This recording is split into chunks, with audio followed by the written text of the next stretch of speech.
సొరకాయ కర్రీ మంచి రుచిగా రావాలంటే ఇలా చేయాలండి. ముందుగా సొరకాయని శుభ్రంగా కడిగి, ఆ తర్వాత మీద ఉన్న తోలు మొత్తాన్ని ఇలా తీసేసుకునేసి, దాన్ని ఈ టైప్‌లో తోక, తొడిము 2 కట్ చేసి, ఈ విధంగా మనకి చిన్న చిన్న ముక్కలుగా కట్ చేసుకోవాలండి. కట్ చేసిన వాటిని తీసి ఒక ప్లేట్‌లో అయితే వేసేసుకొని, స్టవ్ మీద ప్యాన్ పెట్టి నూనె వేసి, తాలింపు గింజలు,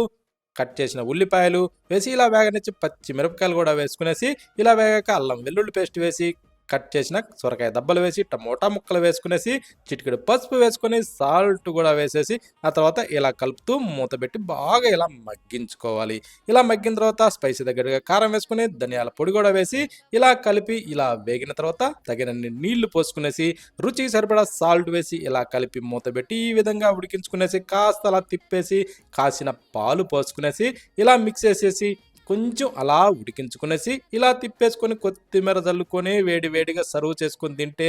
సూపర్ అంటే సూపర్.